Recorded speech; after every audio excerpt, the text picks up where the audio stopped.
The alarming story of a terrorism suspect who has escaped from Wandsworth Prison in South London. Police were saying, do not approach this guy. We've been showing you his pictures all afternoon.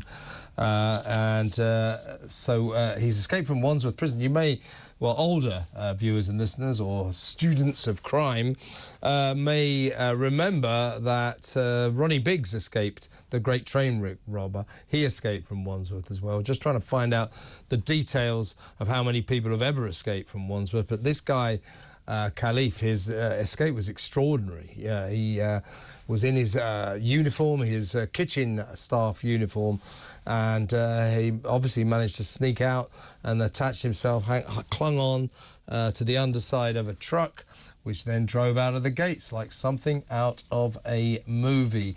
Now we're going to go straight on to talk about this to former Met Police Detective Chief Inspector Mike Neville. Mike, thank you for joining us. Yes, hello, Kevin. It is extraordinary, isn't it? And the offences were, of course, committed at RAF Stafford, which is just a few miles from where I live, actually. Yeah.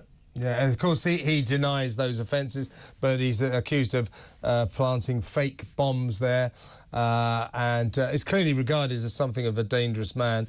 He's 6'2" tall. The police are saying, do not approach him. Just dial 999. There's his face. If you do see him, phone the police. Do not approach. But prison escapes. I mean, this escape is like something out of a movie. Have you ever heard of anything like this before? Well, it's quite extraordinary, isn't it? Because I am a crime historian, so I know all about Ronnie Biggs. He went over the wall and onto a furniture van. That's how he got away, and then had plastic surgery. But this escape here, as you say, is quite daring. And you wonder who else, was he assisted by anybody in this attempt? You know, who would have managed to get him out so he was in a position to get under this vehicle? Is there no doubt the police will be investigating whether the driver knew anything about this? And was this an inside job? You know, has somebody helped him? But as far as the escape itself, it is quite extraordinary that it could happen in this day and age. Now, you worked at the Met Police, and this is just apocryphal. But I've heard through the grapevine, Wandsworth is regarded, I mean, it's a Victorian edifice, horrendous-looking fortress in South London, built, I think, in 1851, so it's a Victorian prison. I know that people who are sentenced to serve their time there, they hate Wandsworth. It's one of the most hated prisons to be in, and it's regarded, I think, Mike, you can confirm this, as a difficult prison to escape from. Well, I agree. You know, the procedures, you know, they're very experienced officers often at Wandsworth. It's a very, as you say, it's a very austere place. The times when you're in the police and you often enter prisons is when you deal with the suicides and the like. There's very few prison escapes. I just remember working at Brixton for 2 or 3 years, and I can recall, I think, 1 or 2 attempts. One person got away, but this is really unusual, and of course he's a very dangerous man. One, he's charged with terrorist offences. Whether he's guilty or not guilty, we don't know at the moment, but he's a trained soldier, and as you say, he's a big man, so hopefully that he will be captured soon. But again, it amounts to who is helping him. Both, did somebody help him to get out, and who is helping him now, possibly trying to ship him out of the country. The most recent figures, we're trying to find out how many people have ever escaped from Wandsworth. As I just said, in 1965, I think it was, great train robber Ronnie Biggs managed to get over the wall.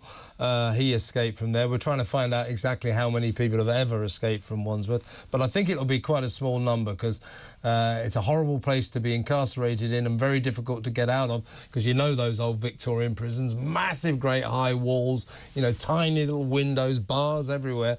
But across the country, there were 95 escapes, the most recent figures up to March 22, 95 escapes. Up to March 22. That was a 6% decrease from 101 the previous year. Of the 95 prisoners who escaped up until March 22, 37%, that's 35 of them, remained at large for over 30 days. Are there stories like Ronnie Biggs, I guess? Are there stories of people who escape never to be found again? Very few. Very few of these people will remain at large like Ronnie Biggs. And also, it'd be interesting to know the percentage of those who escape from Category C or open prisons. You know, we're talking about a Category A prison here with high security, lots more guards, they've got lots more risky people in there. But no matter how big the walls, of course, if a kitchen van comes to the gate, people open the gate. So imagine somebody's in trouble for not checking fully this kitchen vehicle. But as I said, the main focus will be on who helped him. How did this happen? There will be CCTV all over that prison, which will now be analysed. And of course, they'll be looking into all his known associates. And his best chance, I suppose, is to flee the country. I don't know where his origins are, which country by his name he looks like to be of an Arab descent. Is there anybody who's going to try and help him get out to those sort of places? I'm sure that the Counter-Terrorist Command are on to that straight away.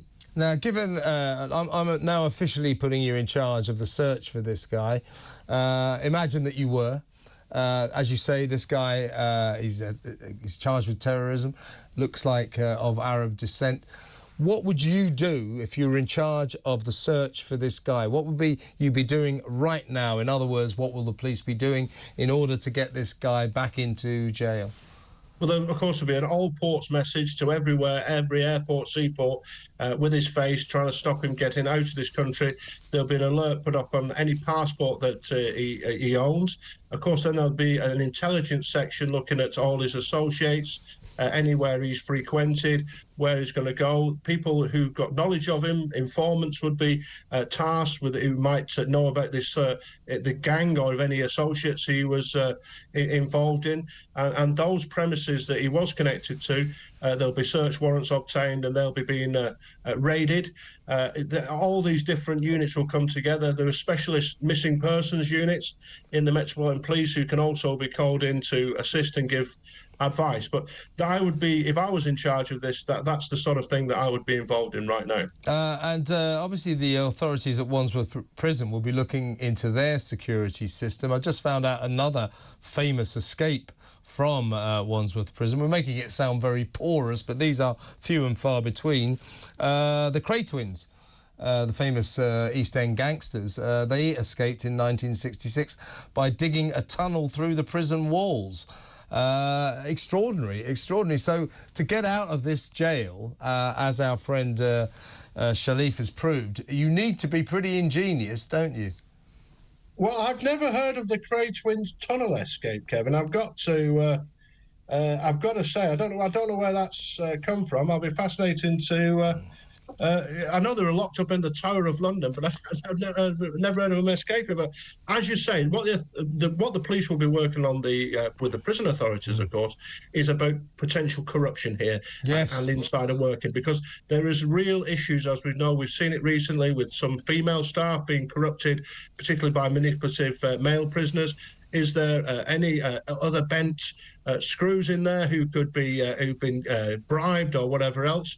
Who are the people who are the civilian workers in that kitchen area as well? Is there any links at all to the escaped prisoner? These are matters of intelligence, so the police will be working with the prison service to establish all this and to make sure it doesn't happen again. That's the key thing. A few notable inmates of Wandsworth Prison, as I said, the Cray Twins, great train robbers, the Moors murderers were in murderer. Ian Brady was in there for a while. The serial killer John Christie, the terrorist Abu Hamza, and the fraudster Christopher Skase, and the drug smuggler Howard Marks have all served time there. A last question to you, Mike. I mean, most people who end up in jail were facing charges with their court case coming up, or even after they've been convicted and found guilty. I mean, they sort of take their medicine. What leads some prisoners like Khalife here to take this dramatic action and try and escape? Why do they do it? Well, I suppose if you're like, he would be facing a very heavy prison sentence. And just like Ronnie Biggs, we're not talking somebody here who will be sentenced to, 6 months, a year that you can just front out, sit watching TV or down the gym.